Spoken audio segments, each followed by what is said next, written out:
Olá, sou Daniel Castanho e juntamente com a Isa a gente está em mais um episódio do Forbes Under 30 Innovation, uma parceria da Singularity junto com a Forbes. E hoje a gente está entrevistando uma pessoa muito especial que está hoje um dos temas mais falados. Né? Você que é editora digital e tudo mais, é tecnologia. Com certeza. Né? Isso, quer dizer, e acho que a gente tem um gap absurdo no Brasil, em todos os lugares a gente fala sobre isso. Um gap de formação de pessoas na área de tecnologia. Né? Acho que não tem nenhuma empresa, nenhum lugar, nenhuma pessoa que não está muito fortemente impactado por tecnologia. E a DIO é uma comunidade, hoje é a maior comunidade de formação de pessoas na área de tecnologia no Brasil e foi fundada aqui pelo Pablo Zaniolo, que a gente tem hoje o prazer, o privilégio de tê-lo aqui nesse podcast que a gente fala muito sobre tecnologia, sobre futuro e tudo mais. Então, Pablo, que legal, prazer enorme tê-lo aqui conosco. Prazer é todo meu, obrigado pelo convite. Para mim é uma super honra estar aqui podendo compartilhar um pouquinho da nossa experiência, da nossa vivência e aprendendo também sobre tecnologia. A gente sempre aprende, né? Com certeza, com certeza. Paulo, mas me conta então um pouco, o que é a DIO? Descreva aqui como a maior comunidade de formação de pessoas na área de tecnologia da América Latina, enfim. Como é que começou essa história, né? Primeiro, qual que é os números hoje mesmo? É 1,5 milhão de pessoas. Me conta um pouco dos números, mas o que a gente queria era muito de onde começa isso. Perfeito. Né? Então, de onde vem esse sonho?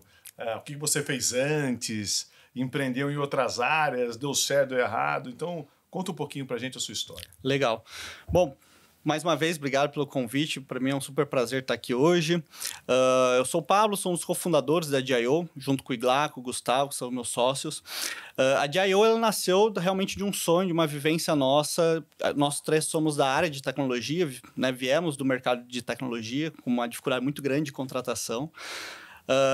E basicamente esse sempre foi um desafio que existiu no mercado como um todo. Acho que não é de hoje, né? A gente fala hoje, acho que muito dessa questão do déficit de posições e tudo mais, mas com certeza meu sócio brinca que desde 94 ele já ouve sobre isso, já existia esse desafio. A DIO ela nasce então para justamente suprir esse gap do mercado entre encontrar profissionais de tecnologia e conectar com as empresas mais inovadoras do mundo. Então a DIO hoje nós somos a principal comunidade, né, a maior comunidade para desenvolvedores de software da América Latina. A gente tem 1,5 milhões de usuários. E como que funciona um pouquinho o nosso modelo? Acho que isso é sempre legal de contar um pouco. Basicamente, a gente tem grandes clientes como Santander, GFT, Avanade, que são grandes empresas que contratam muito profissionais de tecnologia, aqui focando um pouco mais nas áreas de desenvolvimento de software. Né? Dentro da DIO, a gente tem mais de 36 carreiras diferentes de tecnologia, mas principalmente na parte de desenvolvimento de software. Essas grandes empresas elas lançam programas com a gente, que a gente chama de bootcamps, que nada mais é do que uma sequência de cursos, né, com certificado e tudo mais. Qualquer um pode fazer esses cursos, né, se qualificar e depois ficam ranqueados para as empresas contratarem os melhores talentos. Além de cursos, ao longo dessa jornada, elas também vão ter que fazer alguns que a gente chama de desafios de código. Então, diferente de outros players que a gente tem hoje no mercado e tudo mais, além dos cursos, as pessoas também têm que colocar a mão na massa. Então, ela vai desenvolver projetos, ela vai ter que codificar aplicações ali dentro, que a gente chama de desafios de código, projetos reais, exatamente. E ao final dessa trilha, a gente tem um algoritmo que ranqueia quem são os principais talentos, quais competências foram certificadas e fornece isso para o time de RH dessas grandes empresas contratarem. Então, a partir dali, as empresas podem iniciar o processo seletivo, fazer a entrevista, enfim, cada empresa acaba tendo o seu processo para, no final, conseguir contratar os melhores talentos. A gente aborda desde talentos que estão buscando uma primeira oportunidade, seja estágio, seja uma posição talvez um pouco mais júnior, né, que a gente chama, até mesmo profissionais com mais experiência. Níveis plenos, sênior, de especialista, a gente consegue abranger todos esse pool de profissionais dentro do mercado de tecnologia especificamente. E o que você como é que foi criar essa empresa? Legal. Então, quando você virou e falou assim, olha, bom, você já era tecnologia, então você falando, você não sentiu essa necessidade, você já foi lá e já estudou e tem uma demanda enorme. Sim, né? sim. Então, o que fez vocês, os três, criarem? De onde vem a ideia de falar, olha, poxa, de onde surge a DIO? Legal. Nós três viemos do mercado de tecnologia, então a gente atuou em diferentes empresas. E sempre foi um desafio muito grande contratação de profissionais. Eu acho que em qualquer área é super desafiador, mas em tecnologia, até por conta da demanda e tudo mais, sempre foi um desafio muito grande. E ao mesmo tempo, a DIO ela surgiu com um propósito de impacto social muito grande. Né? Muito alinhado, inclusive, com as histórias minha, do Iglá, do Gustavo, de mudar a vida através da tecnologia, da educação de tecnologia. Então, a gente pensou, como é que a gente criar um modelo democrático, que qualquer pessoa com acesso à internet possa se desenvolver e aprender tecnologia, aprender a programar e conquiste, né, muito mais do que um certificado, mas ela conquiste um emprego e transforme a vida dela. Foi isso que aconteceu um pouco com a gente. Foi através da tecnologia que a gente acabou tendo salários melhores, qualidade de vida melhor. E esse é o grande desafio, né? Como montar um modelo sustentável, né? Que no final do dia a gente, obviamente, é for profit, né? É visando lucro, mas que a gente consiga, de alguma forma, ter um impacto social muito grande. E aí, esse foi o modelo que a gente encontrou. Putz, a gente traz as empresas que querem financiar essas bolsas de estudo, a gente distribui ela de forma que as pessoas, através de parcerias que a gente tem, então a gente tem grandes parcerias com instituições de ensino, ONGs, a gente tem um grande ecossistema que distribui essas bolsas para que qualquer pessoa possa aprender, né? Logicamente, né, quem talvez não tenha nenhum conhecimento, ela não vai fazer um curso e ser contratado no dia seguinte. Mas a gente tem vários casos, por exemplo, de ex-Uber, ex-taxista, ex-marceneiro, que fez 8, 9 programas e no final foi contratado. A gente tem grandes cases de muitas pessoas que foram lá, às vezes 8 meses, 9 meses, 1 ano, para conquistar uma primeira oportunidade. Assim como a gente tem pessoas também que já vêm, às vezes, de uma faculdade de tecnologia e começou a estudar na plataforma e tudo mais, e dentro de 3 meses, dentro de 1 mês, conseguiu a sua oportunidade dentro do mercado tech. Agora, Pablo, eu estou escutando isso e quem está escutando a gente fala, uau, então, né, eu queria fazer também, então.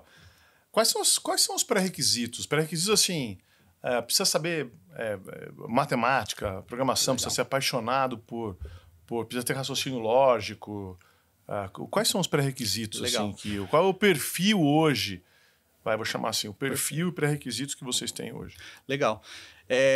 A gente não tem nenhum pré-requisito especificamente, né? O único requisito é ter acesso à internet. Então, um computador ou um celular que você consiga, obviamente, acessar a plataforma. Obviamente, qualquer um pode se inscrever, pode fazer a sua matrícula lá dentro de um bootcamp disponível. Então, todos os meses a gente lança grandes bootcamps com grandes empresas, né, que estão financiando essas bolsas. E qualquer um pode aprender. Novamente, sempre é importante reforçar, não significa que a pessoa que está começando do zero, né, que talvez seja o primeiro contato, ela vai conseguir um emprego no dia seguinte. Sim, claro. Mas a gente tem vários cases de pessoas que se dedicaram por uma certa quantidade de tempo e conseguiu ser contratado. O que eu recomendo sempre, né? Então, coisas que vão contribuir, né, para que a pessoa aprenda talvez de uma forma mais fácil, de uma forma mais prática. É lógica de programação, mas lá dentro do bootcamp, principalmente bootcamps mais básicos que a gente tem, a pessoa consegue absorver esse conhecimento. Então, é um conceito de lógica. E lógica, a gente está aplicando a programação, mas lógica eu acho que é um conceito que a gente pode aplicar para a vida, né? Acho que é uma coisa importante. Eu acho que a questão da determinação, então, lógico, um conteúdo online vai depender que você seja uma pessoa mais disciplinada, uma pessoa mais dedicada para não abandonar no meio do caminho. É um bootcamp profundo, né? Então, a gente vai ter uma carga horária bastante expressiva, né? Justamente para conseguir formar a pessoa que, de repente, está saindo do zero. Para quem já está no mercado, eu acho que não muda muito a questão das competências. O que vai ajudar é para quem já está no mercado de tecnologia, talvez já tenha um conhecimento prévio e que vá conseguir avançar de forma mais rápida, digamos assim. Mas requisito mesmo, eu acho que é força de vontade, é dedicação e saber que as coisas levam tempo para acontecer. Então, acho que esse que é o ponto principal. Pablo, me chama a atenção no negócio de vocês, como, de um lado, você tem uma coisa que é muito a tecnologia, que é uma coisa muito pragmática, ali, algoritmo, muito automático, tudo, e do outro lado, sonhos das pessoas, né? Como que você vê isso, essa dualidade, assim? Legal. Eu acho que eu poderia contar milhares de histórias assim que a gente teve, inclusive a gente tem uma série que a gente entrevista as pessoas que foram contratadas, tanto aqui no Brasil, como pessoas que também foram expatriadas, foram para fora do país trabalhar em clientes que são nossos parceiros.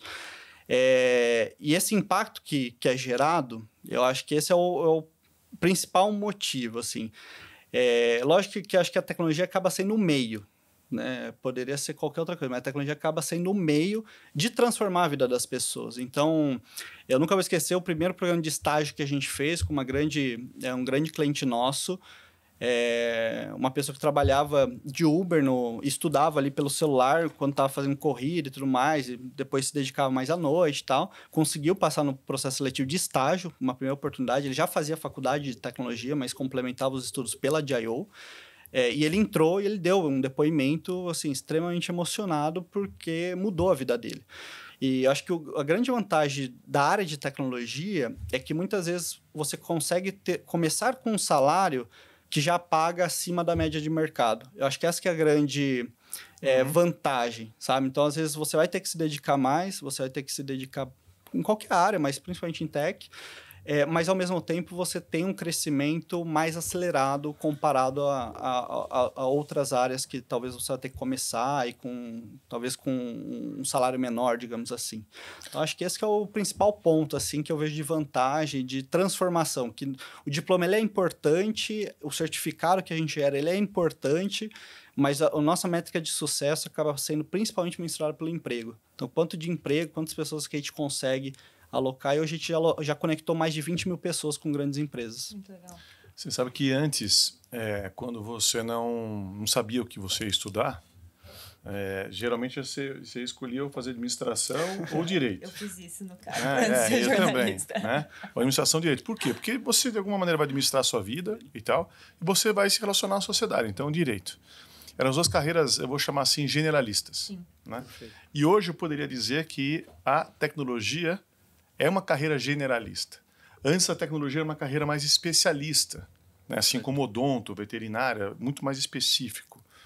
Mas hoje a tecnologia é a nova carreira generalista. Então, se alguém chegar para mim e falar assim, não sei o que eu vou fazer, estou em dúvida, eu falo, vai fazer alguma coisa em relação à tecnologia.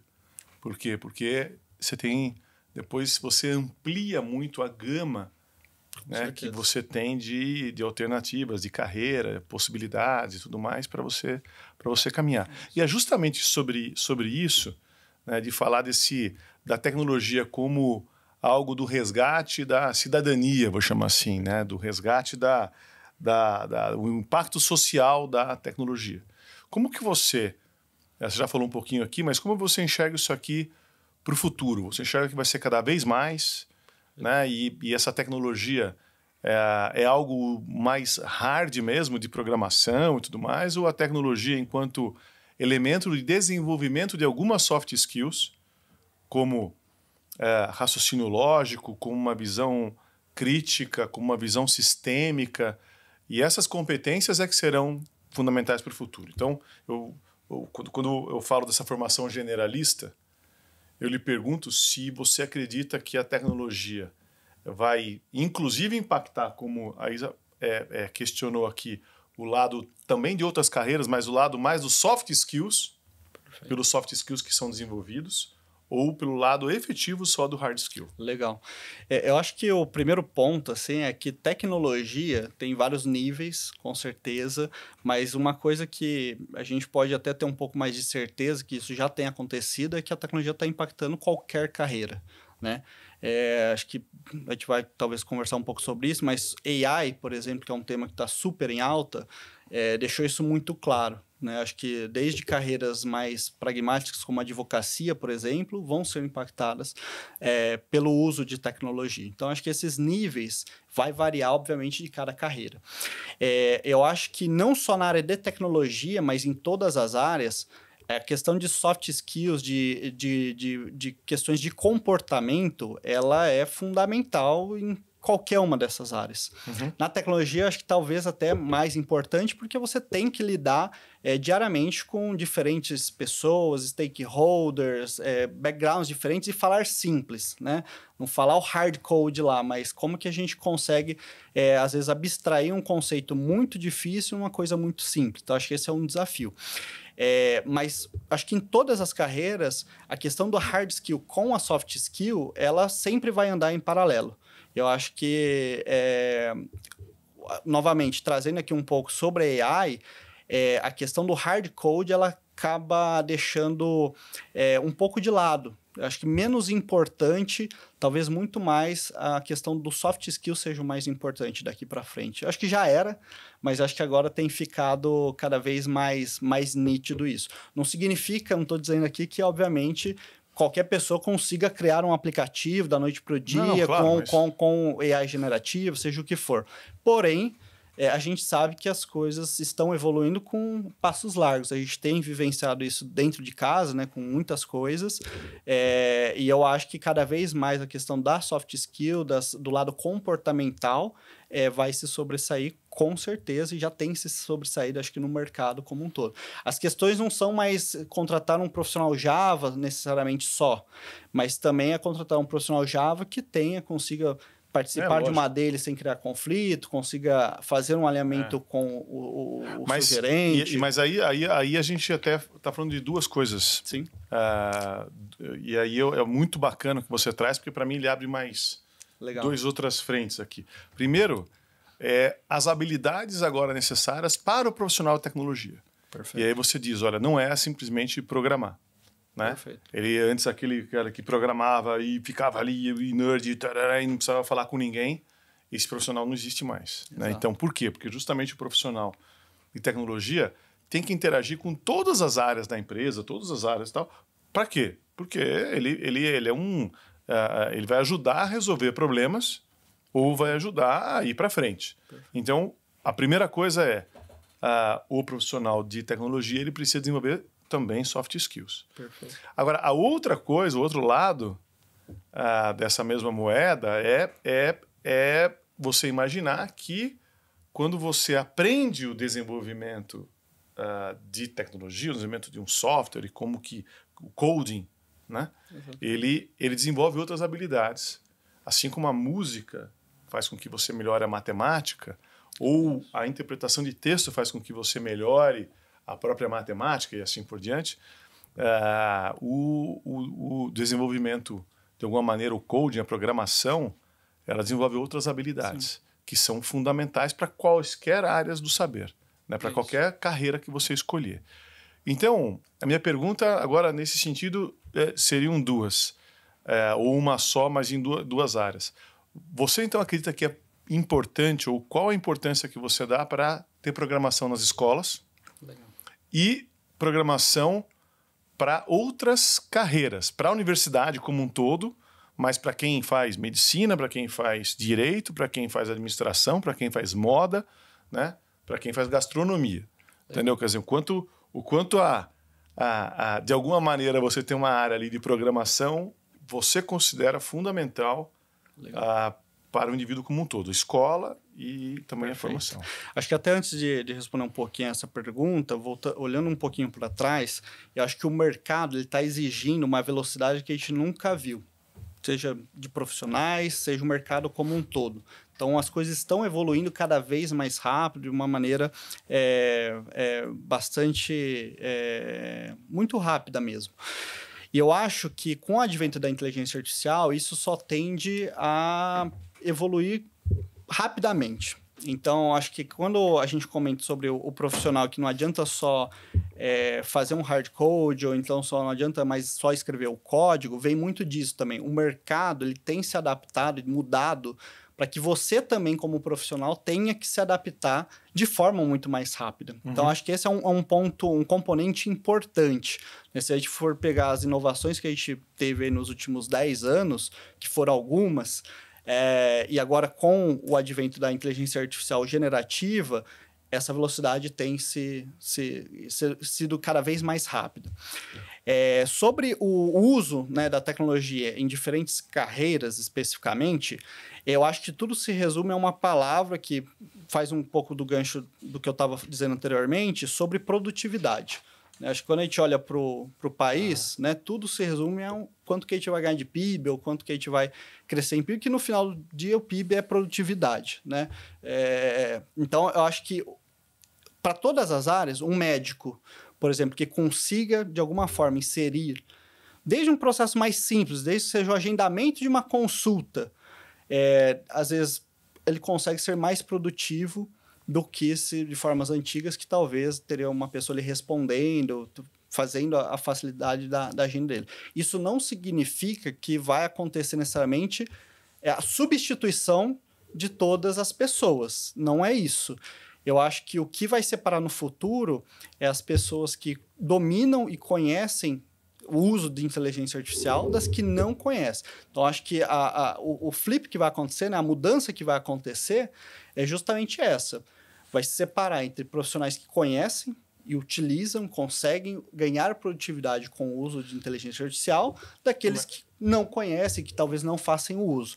E não necessariamente uma substituição. Lógico, sempre vai existir uma parcela de substituição em algumas carreiras, alguns cargos. Mas eu vejo muito mais um movimento como oportunidade. O advento da inteligência artificial vindo como uma oportunidade, seja para o médico, seja para um advogado. Então, perfeito. Desde lógica de programação, enfim. Eu sempre falo, e outras pessoas também falam, que a tecnologia vai devolver a humanidade para o ser humano. É isso. Né? O ser humano ele fazia muitas atividades que são repetitivas, que são algoritmizáveis. Perfeito. Eu vou chamar assim, que pode ser colocado no algoritmo. E a escola, inclusive, preparou para isso, porque quando você faz uma prova, você estuda alguma coisa que você nem sabe para quê, e o único objetivo é porque vai cair na prova, e a prova essa que tem resposta certa, que tem gabarito, significa que, então, se tem gabarito, ela cabe no algoritmo. Né? E aí a gente estava preparando nossos alunos para serem mais máquinas.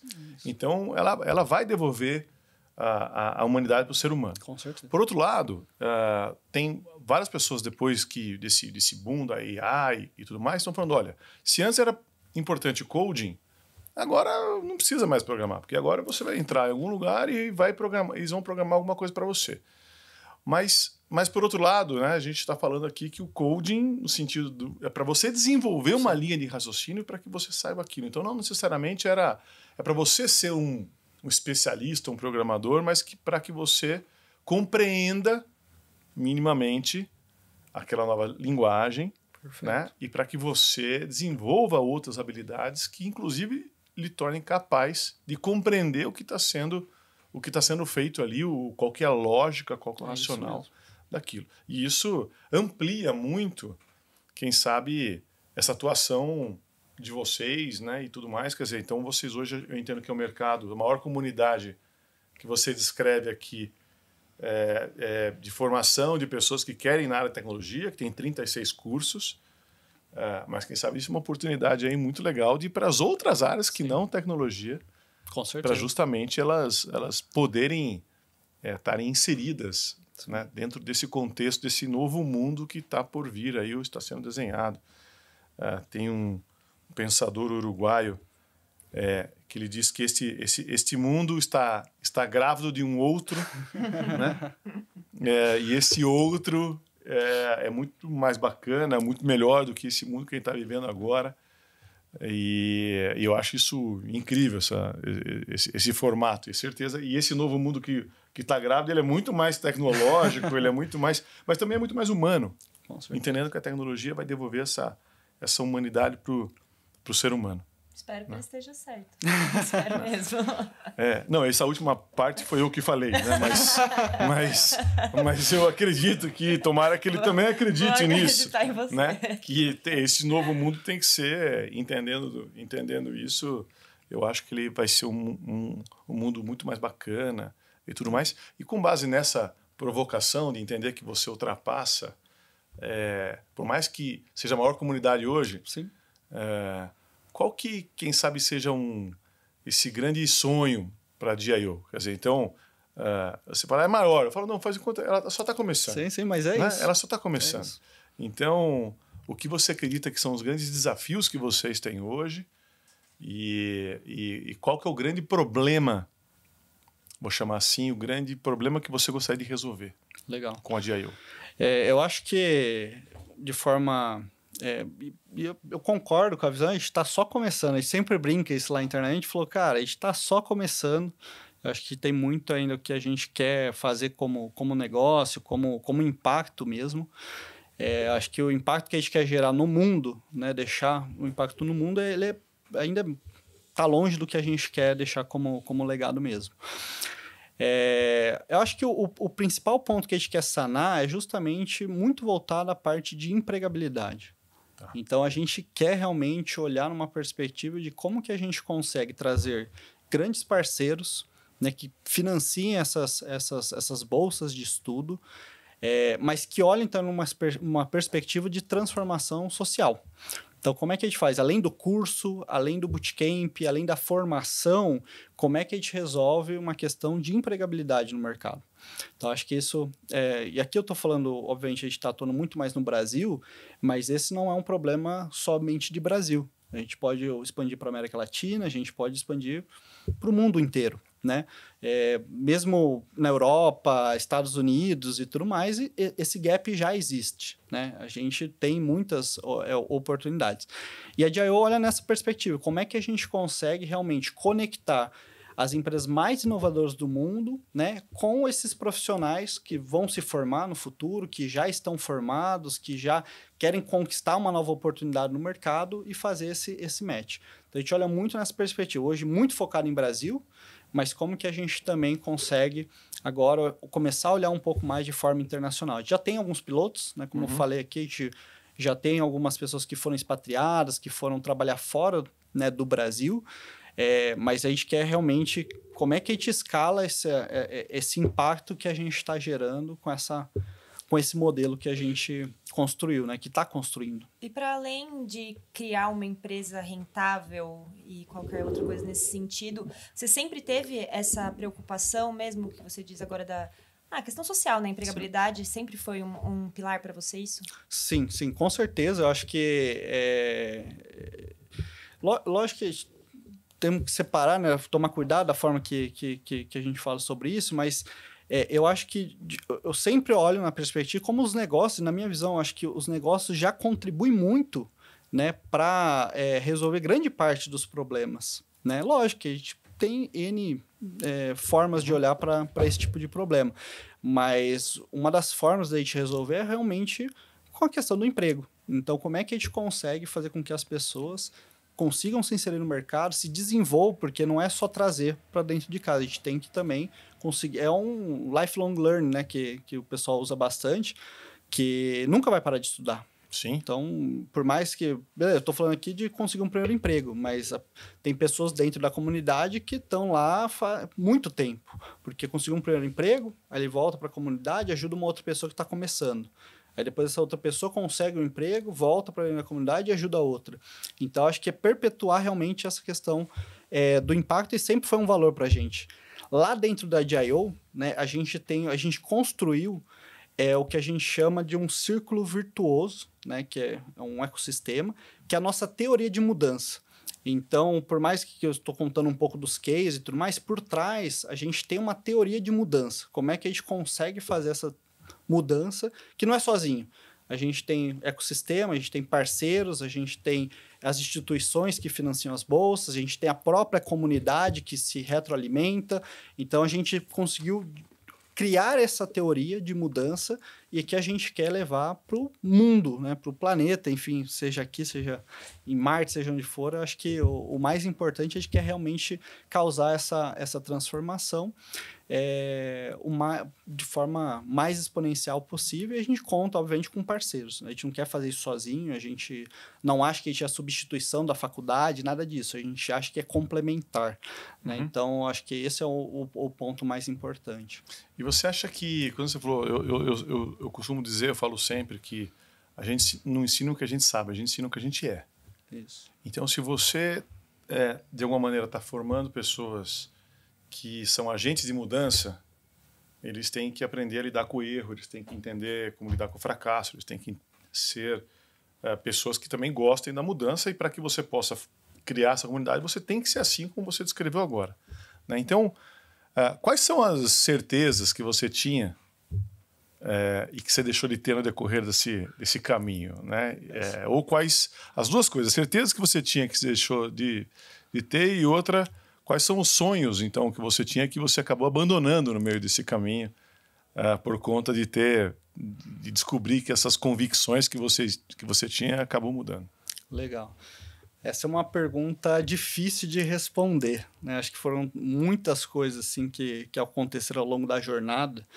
Lógico que aqui a gente vai contar o lado positivo, né? A história bonita da coisa, mas na cozinha acontece muitos desafios, claro. O dia a dia de empreender é muito, muito, muito difícil. Eu acho que um dos principais aprendizados que a gente teve, né, até para a gente como negócio e tudo mais, é que as coisas realmente demoram mais tempo do que a gente gostaria para acontecer. Então, quando a gente começou a construir a nossa metodologia educacional e tudo mais, ela nasceu de uma primeira vez, a gente teve que ir incrementando isso. Ela não nasce pronta, nada nasce pronto. Assim como também a questão de conseguir uma pessoa sair do zero para ser alocada num primeiro emprego, ela também não é imediata. Ela depende de um ciclo, depende de onde ela está começando para onde ela está indo. Então, acho que o principal aprendizado que talvez a gente tenha tido ao longo de toda essa jornada é realmente isso. Você nunca vai estar pronto, você sempre vai ter que descobrir outros caminhos. Às vezes, a gente tinha uma convicção muito clara que a gente, sei lá, ia trazer empresas desse segmento aqui. Ao longo do decorrer do tempo, a gente falou, não é bem por aí. A gente não vai lá e desiste. A gente vai lá e se adapta, né? Acha uma outra forma, acha um outro caminho para sempre seguir em frente. Eu acho que essa característica de adaptação, de repensar as suas certezas, obviamente, foi o que mudou o jogo para a gente. Assim, a gente bateu a cara ali, a gente repensa e acha uma outra alternativa. Acho que isso é o mais importante, seja no negócio, seja na vida pessoal, seja para tudo. Eu acho que o fato de não desistir acho que o principal aprendizado nosso, assim, que a gente aprende até hoje, né? Não tem como. E o que mais te surpreendeu durante todo esse período? Porque você esperava esse crescimento vertiginoso, enfim, o que te surpreendeu? Você achou durante essa trajetória toda aí? Legal. Eu acho que o primeiro ponto foi o quanto de gente legal que a gente conseguiu encontrar durante essa jornada. Então, não só dentro da comunidade, mas também o time que a gente conseguiu construir, os investidores que a gente conseguiu trazer para o negócio também foi, assim, super ímpar para a gente. Então, acho que conseguir criar esse movimento de trazer gente legal para criar uma coisa grande e conseguir compartilhar essa visão, esse sonho que a gente tem, foi o principal, a coisa mais legal assim, que a gente fez e nunca para. Então, estou aqui no podcast, mas estou conhecendo gente legal. Então, estou amanhã conhecendo gente legal. É isso aí. Realmente é muito legal. Então, é isso aí. Então, acho que esse é o maior desafio. E eu acho que no final do dia, a construção de um negócio é isso. É como você traz gente boa para o negócio, coloca no lugar certo e vai tocando e vai se adaptando. Não tem uma fórmula mágica, digamos assim. Então, acho que esse que foi o principal ponto também. Então, dentro dessa linha, o que te surpreendeu, mas o que te tirou dessa zona de conforto? O que você acha que em algum momento estava tudo indo bem e aí, deu uma capotada assim, que tirou da zona de conforto, mas de alguma maneira fortaleceu vocês então, o que te tirou da zona de conforto e qual foi o benefício o que melhorou em vocês? Legal. Acho que não tem como falar nada além de pandemia, por exemplo. Acho que pandemia foi um evento assim que foi desesperador no começo, acho que para todo mundo, para todos os negócios, não só o negócio, mas pessoalmente falando, né? Uma situação muito complicada. Mas depois que a gente conseguiu entender um pouco melhor como que seriam as coisas e tudo mais, no final do dia foi positivo. Mas naquele momento você já estava fazendo coisa online? Sim, a gente já estava então, online. Já não foi uma oportunidade? Foi uma oportunidade, mas mesmo assim, pensa assim, a gente está numa incerteza. Todas as empresas que financiavam falou, cara, a gente vai ter que parar, a gente não sabe se vai contratar novos profissionais, todos os projetos foram frisados, a gente vive dessa balança. Entendi, perfeito. Então, nosso modelo era muito nisso, a gente traz as empresas para contratar os melhores talentos. Então, todo mundo frisando, parando, né, os projetos, aquela incerteza, como que seriam as coisas. O nosso stream crescendo absurdamente, então muita gente dentro de casa fazendo curso, aquela questão de todo mundo querendo fazer um curso e tudo mais. Isso foi bom, mas era gratuito, então a gente não gerava dinheiro através do curso, que é 100% gratuito, e a gente teve que mudar um pouco o nosso modelo, e foi quando a gente começou a lançar uma assinatura. Então foi quando a gente criou um produto novo durante a pandemia, que é o Deal Pro, que a gente chama, que ele é realmente uma assinatura, né, anual, onde as pessoas podem pagar ali mensalmente e ter acesso a carreiras mais especialistas. Então, vai aprender sobre machine learning, inteligência artificial e coisas nesse sentido. Os bootcamps são gratuitos, continua gratuito, mas nesse momento ali de pandemia, nessa incerteza toda, a gente teve que criar um novo produto muito rápido também e lançar isso, uma baita incerteza se aquilo daria certo ou não, mas que hoje se concretizou de forma muito positiva, né? Só abrir um pouco aqui, mas pré-pandemia a gente tinha 80% da nossa receita vindo das empresas B2B e 20% do B2C. Hoje a gente tem o contrário, 80% da nossa receita vindo do B2C dessas assinaturas e 20% do B2B. Então, inverteu bastante, foi esse ponto de inflexão ali, de repensar e de olhar realmente, qual que é a oportunidade no meio de todo desse caos que está acontecendo, como é que a gente pode fazer uma reviravolta, né? Então, acho que esse é um ponto muito importante assim, da nossa jornada que a gente consegue falar hoje que, deu certo, sabe? Então, foi bastante desafiador, mas muito aprendizado, muito aprendizado. O que eu tô indo aqui. Fica então eu fico me empolgando aqui com o que você está falando e tudo mais. Mas assim, então se você pudesse convencer ou fazer com que as pessoas acreditassem em uma coisa que você acredita, só uma coisa, o que seria? Eu acho que aquilo que você acreditar é aquilo que você vai fazer. Eu acho que se eu pudesse, acho que de tudo para minha vida sempre foi isso. Lá atrás eu consigo falar que eu acreditava que ia fazer 1,5 milhões de usuários em uma plataforma? Não. Mas, vamos tentar os 10 mil? Legal, a gente foi lá, acreditou e conseguimos. Depois a gente foi lá, vamos tentar os 20 mil? Você acredita e você vai lá. Lógico, né, que tomar sempre cuidado com essas frases, né, mas eu acho que o ponto principal aquilo que você acreditar, você vai conseguir de alguma forma realizar. Talvez não da forma que você estava imaginando, mas você vai encontrar um caminho para se aproximar daquele seu objetivo. Seja uma coisa simples, seja uma coisa que seja absurdamente você fale hoje, é impossível. Então, acho que serve bastante. Se você acreditar, acho que... Mas isso é muito legal. Você está conectado com a sua essência, né? Você está conectado com quem você é mesmo, com o que você acredita. E muitas vezes eu falo que a gente acaba tendo uma pseudo-coerência. Porque o seu sonho era fazer uma outra coisa. O seu sonho era quem sabe, trabalhar com programação, ser um gamer, era ser um chefe de cozinha, era tal. Mas a sua família tradicionalmente é do direito e tudo mais. Aí você fala, não, então eu vou fazer direito. E aí você acabou fazendo a sua pós-graduação, o seu mestrado, doutorado. Você fala, não, eu estou seguindo a minha carreira. O meu lifelong learning está exatamente coerente com o que eu estou fazendo. Mas o problema foi que a decisão que você tomou não é o que você queria. Então, você sempre escutar o coração. Eu falo, é fácil decidir entre o certo e o errado. O difícil é decidir entre o certo e o certo. E entre o certo e o certo, tem que ser aquilo que mais bateu o coração. Né? E dentro dessa linha, quando foi a última vez que você se sentiu pleno, falando, sabe, aquele lugar que você fala, uau, eu quero que esse momento não acabe, né? Eu tô aqui num lugar, e não vale esse podcast, que é incrível, né? Então vamos tirar esse momento. Mas assim, ó, quando você vira e fala assim, olha, eu não quero que esse momento acabe. Legal. Entendeu? Quer dizer, por quê? Porque é nesse momento que eu digo que você é pleno.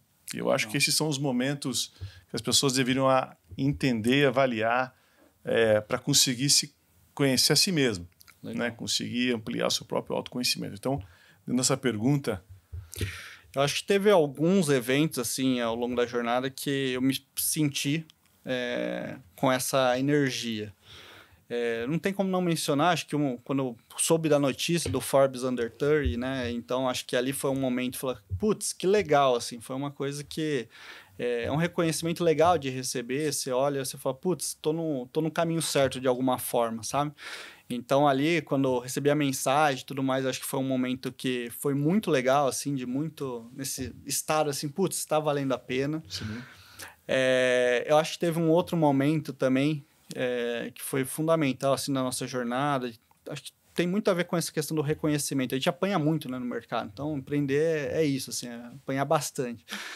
E um dos momentos que a gente recebeu também o reconhecimento do World Economic Forum. Então, a gente foi, né, nomeado como Technology Pioneer pelo World Economic Forum e o que eles disseram foi que a gente é uma das 100 startups com maior potencial de transformação no mundo. Então, acho que ver uma outra instituição olhando nessa perspectiva também fez a gente acreditar que, putz, a gente está no caminho, sabe? De gerar essa transformação. Então, acho que é esses momentos. E, lógico, tem situações do dia a dia. Às vezes, quando a gente recebe um feedback de alguém da comunidade falando, cara, consegui um emprego. Às vezes, até não é diretamente por nós, né? Nossos parceiros. Mas, de alguma forma, a gente conseguiu contribuir na vida da pessoa ali. Eu acho que esses momentos são fundamentais, né? Sem trazer aqui os momentos de família e tudo mais, que também é super importante. Sim. Eu estou falando daquele momento profissional, que você fala, estou fazendo diferença. Ô, Pablo, e você falou agora que empreender é apanhar muito, né? E lá no começo da entrevista, você também falou sobre as soft skills e tal. Você, como empreendedor, quais soft skills você acha que são as suas principais e que são as mais necessárias mesmo para empreender com sucesso? Perfeito. Eu acho que, para mim, especificamente, foi a questão da adaptação. Então, até o Daniel comentou um pouquinho, a questão de você ter uma convicção muito grande e aí você coloca em prática, você percebe que não é aquilo, você ter a humildade de falar, putz, não é bem por aqui. Se adaptar é uma competência que eu julgo que eu tenho muito forte, que é fundamental no dia a dia. E eu acho que uma questão também que é foco no resultado. Então, o resultado é uma coisa muito ampla, mas, assim, de alguma forma, mensurar o resultado que está sendo feito em qualquer ação que a gente está fazendo. Seja a transformação na vida de uma pessoa, seja quantos usuários a gente vai ter que trazer no mês, seja quantos usuários a gente vai ter que engajar no mês.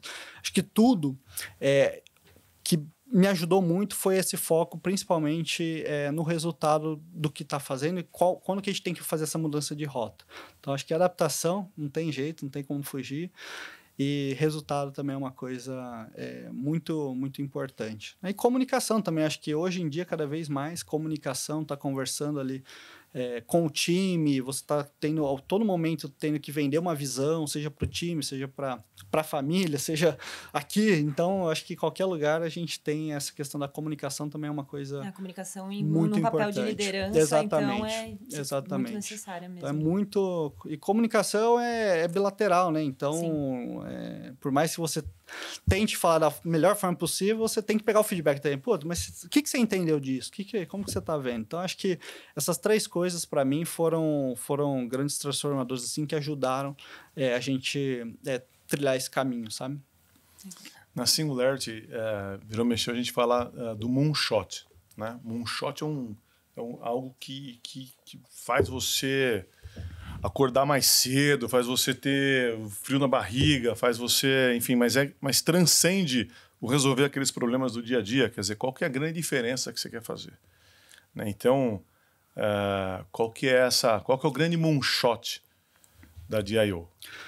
Ou do Pablo. Sim, tá? sim. Porque eu acabo falando, mas pode ser, assim, olha, do Pablo é esse, da DIO é esse.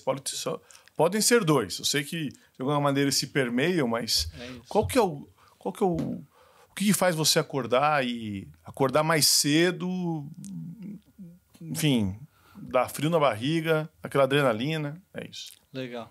Hoje a visão que a gente tem, e eu pessoalmente também tenho, então a gente quer impactar 300 milhões de pessoas até 2030. Tá. Então é uma visão super desafiadora, né? Super, que a gente sabe que não vai ser fácil, mas é isso, a gente olha como é que a gente vai fazer isso. Talvez hoje não esteja muito claro, né? A gente está a 1,5 milhões, mas a gente impacta muito mais gente. E como é que a gente faz para chegar nessa visão que a gente construiu até 2030? Então, acho que esse é o ponto principal. Tem um livro, aquele Hábitos Atômicos. Já li. Muito bom. Então, mas ele brinca, né? Ele fala... brinca não. A grande questão ao invés de colocar a meta, coloque ali os seus comportamentos, o que você vai fazer e tal. Então, eu queria só pegar essa provocação do Hábitos Atômicos e chegar para você e falar assim, a meta de 300 milhões é incrível. Perfeito. E o que? Porque eu acho que quando você coloca uma meta, olha, a gente tem 1,5 milhão, a nossa ideia é impactar 2,7 milhões até 2030. Beleza, legal, né? Mas quando você coloca uma meta que ela é louca, uma meta, né? Uma meta aparentemente impossível. Mas essas metas são extraordinárias. As metas onde todo mundo olha e fala, é impossível que a gente continue fazendo o que a gente está fazendo e chegue nessa meta. É impossível. Né? Então, essas metas absurdas, eu vou chamar assim, elas são aparentemente absurdas. São absurdas para quem... E se alguém falar que é absurdo, não acredite e expulse da sala. Né? Mas essas metas, justamente essas são aquelas que te movem e faz você repensar. Com base, eu não sei se você já sabe, algumas das coisas que vocês já repensaram em cima desse objetivo extremamente ambicioso e aparentemente louco para algumas das pessoas. Eu sempre falo, Nietzsche ele fala, olha, é preciso proteger os fortes dos fracos. Né? E eu brinco, parafraseando Nietzsche, que falou, é preciso proteger os loucos dos sãos. Né? Então, é preciso proteger essas metas loucas, esses desejos loucos, enfim, dos que não acreditam. Você tem ideias e pode falar de como fazer essa revolução que é o que você está se propondo? Boa. Eu acho que até fazendo um parênteses até antes de responder, mas uma coisa muito legal que você mencionou, que a gente usa muito isso no dia a dia da companhia especificamente, que é justamente essa questão da tensão criativa. Se a gente colocasse, por exemplo, talvez um objetivo, uma meta menor ou pequena e tudo mais, talvez a gente não se forçasse tanto a fazer justamente esse questionamento que você fez. Cara, como é que a gente... Parece impossível, parece maluco. Assim como outras metas até que a gente já cumpriu dentro da companhia também pareciam, e a gente só percebe depois que a gente alcança. Então, se lá atrás me falasse, putz, a gente vai chegar em 1,5 milhão de usuários, falo, tá louco. E aconteceu isso, né? Assim, lá atrás a gente fala, cara, tá maluco, não é assim e tal. Então, olhando para 300 milhões, é um desafio gigantesco, eu não tenho dúvida. A gente tem todo o caminho desenhado? Não temos, mas algumas coisas que a gente acredita e como que a gente vai chegar lá. Eu acho que o primeiro a gente vai ter que aumentar a produtividade, então como que a gente vai fazer isso? Uso de AI e de forma prática, então a gente já tem feito uma POC, né, internamente, que a gente já consegue gerar ementa dos cursos de tecnologia que a gente faz em diferentes idiomas. A ideia, inclusive, até o final desse ano, é a gente já gerar o conteúdo inteiro de um curso que a gente demoraria 2 meses, 3 meses para fazer, gravar. A ideia é que a gente consiga gerar em uma semana, um dia, aumentar a produtividade. Então, acho que esse é o primeiro caminho para a gente conseguir ganhar mercado e crescer, obviamente, no número de pessoas que a gente vai impactar. Eu acho que o segundo ponto, né, é como que a gente consegue trazer a escala de parceiros que vão nos ajudar nisso. Então, da mesma forma hoje que a gente tem o Santander, um exemplo, né, aqui no Brasil, que é cliente nosso, como é que a gente consegue, ele não tem só aqui no Brasil, ele tem pelo mundo todo. Como é que a gente consegue, obviamente, crescer com esses parceiros que já estão com a gente, justamente para alcançar essa visão de 300 milhões. Eu acho que talvez, obviamente, comunidade, a gente tem um fator muito grande de comunidade, como é que a própria comunidade vai nos ajudar a alcançar outras pessoas para que a gente alcance essa visão de 300 milhões. Então, é um pouco do que eu falei no começo, a gente tem uma teoria de mudança, que cada entidade, digamos assim, ela se faz para que o movimento aconteça. Então, a gente tem várias pecinhas que vão se conectando e que vão ajudar a gente chegar nessa visão que eu concordo. É extremamente audaciosa. Não, mas eu acho... Mas eu tenho certeza que a gente vai chegar. Com certeza. A minha provocação é porque, assim, muitas vezes, se você coloca uma meta enorme, como 300 milhões, e vocês em 2030 chegaram a 10 milhões, né, 15 milhões, 10 exemplos, beleza? Você fala, nós chegamos a 15 e a gente ficou frustrado. Né? Então, por quê? Porque era 300, então a gente chegou a nada do que a gente imaginou que ia chegar. Mas é um absurdo, 10 vezes o que é hoje, que é gigante. Então, o grande dilema é como você coloca uma meta extremamente ousada, mas ao mesmo tempo não frustra as pessoas, e quando você, de alguma maneira, atingiu algo incrível, mas muito longe daquele aquele sonho enorme e quase utópico que você sonhou.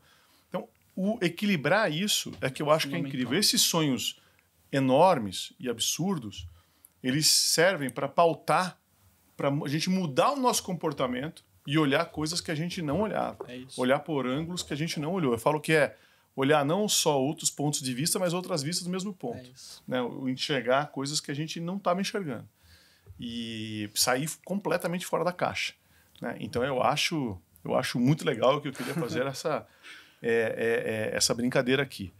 E aí você lidando, e a gente está falando aqui de lidar com mudanças e tudo mais, e aí eu queria brincar do outro lado, a gente já está indo para o final aqui, infelizmente, por causa do tempo, mas o que não muda? Então, essa, na verdade, é uma pergunta que o Jeff Bezos ele faz o tempo inteiro. Ele fala, olha, várias coisas mudam, mas tem várias coisas que não mudam. Né? Então, ele diz, olha, todo mundo na Amazon vai querer receber mais barato e mais rápido. Isso não muda. O resto, você vai receber via drone, via não sei o que, tal, isso aí pode mudar, mas mais rápido, mais barato não muda. Né? Então, para mim, a educação é o que não muda. Despertar o desejo do aprender, a curiosidade, a necessidade pelo aprender, a gana pelo aprender. A Adélia Prado, ela falava, eu não quero faca, não quero queijo, eu quero fome. Né? Então, eu posso dizer o que não muda na educação é justamente isso, é você despertar esse desejo pelo aprender. Se vai ser online, presencial, se vai ser com tecnologia, se vai ser laboratório, se é a metodologia, isso tudo vai mudando. Né? É totalmente permeável, fluido e tal. Mas o despertar o desejo do aprender, isso não muda. E aí, perguntando para você na DIO, o que não muda? Né? O que não muda nos próximos... Enfim...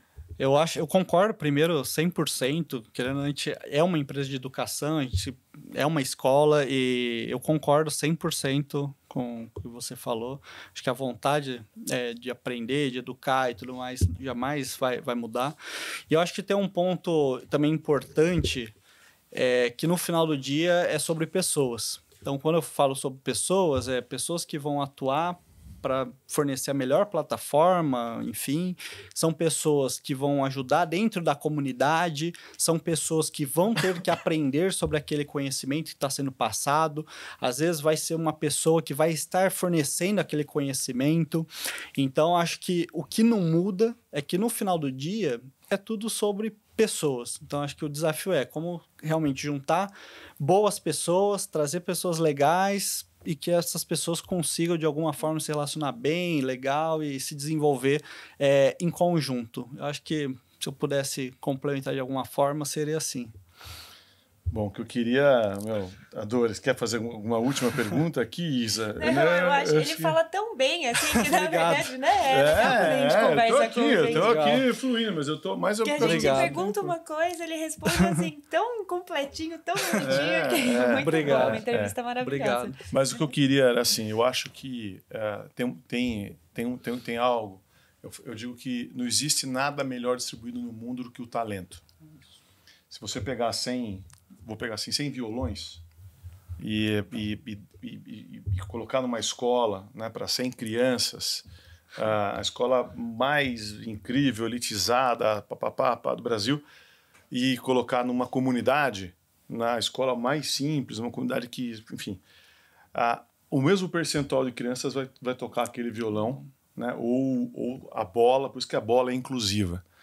E eu acho que o que você está fazendo, e essa é a minha admiração enorme por você, obrigado, pelo que vocês estão fazendo e por todo mundo que trabalha para, de alguma maneira, através da educação, transformar esse país, é fazer com que a educação seja essa bola, né? Seja tão inclusiva quanto a bola. Porque o dia que for, do mesmo jeito que a gente tem uma seleção de futebol que sai de tudo quanto é lugar, de todas as áreas, de todos, enfim, que ela é muito inclusiva, né? A bola é inclusiva. Perfeito, então, o dia que a gente tiver a tecnologia como algo inclusivo, entendendo que a gente está dando oportunidade e não está separando, segregando por nível de renda ou pelo CEP que ele nasceu, mas sim valorizando a competência e o talento que foi dado, né, por Deus, sim, que é divino e tal, aí a gente vai ter uma seleção de pessoas realmente dando o melhor de si e dando a sua melhor contribuição, sendo a melhor versão que ela poderia ser.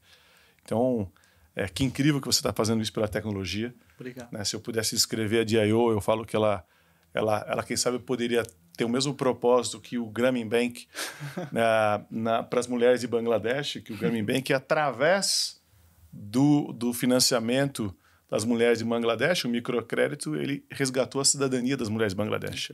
Então, eu poderia provocá-lo e dizer que, para mim, pelo que você descreve, a DIO, ela tem esse propósito de resgatar a cidadania de diversas pessoas aqui no Brasil através da tecnologia. Lá era através do microcrédito, aqui através da tecnologia. Então, seja pela Forbes, pela Singularity, por todo mundo que nos assistiu aqui nesse podcast, nesse videocast, mas principalmente como educador. Perfeito. Como uma pessoa que também tem esse propósito de transformar o Brasil pela educação, eu queria te agradecer. Obrigado. Por você e seus sócios terem esse sonho, né? Acreditem nele, nunca desistam. Eu estou fã aqui, torcendo e batendo palmas e espero aplaudi-lo de pé quando vocês baterem ali os 300 milhões de pessoas impactadas. Né? Saiba que eu estarei torcendo e contribuindo e estou à disposição de vocês para ajudar no que for possível para que vocês realmente consigam fazer esse impacto aí no Brasil. Então, obrigado. Eu queria agradecer o Pablo da DIO. A gente teve uma conversa linda aqui, eu e a Isa, com você. Então, continue essa alma iluminada e essa pessoa com esse propósito, esse brilho no olhar que você tem, fazendo diferença para vários milhões de pessoas no Brasil. Obrigado. Obrigado mais uma vez pelo convite. Ficou super lisonjeado, né, de ouvir. Eu acho que educação realmente é um fator que muda a vida das pessoas, independente de CEP, renda. Eu acho que a gente só consegue, na verdade, mudar o mundo pela educação. Não tem, acho que, uma outra forma de fazer essa mudança. Então, obrigado. E também fico super à disposição no que puder contribuir, ajudar. Acho que a gente está todo mundo junto pela educação. Acho que é isso. Obrigado. Obrigado. Obrigada, Show de bola.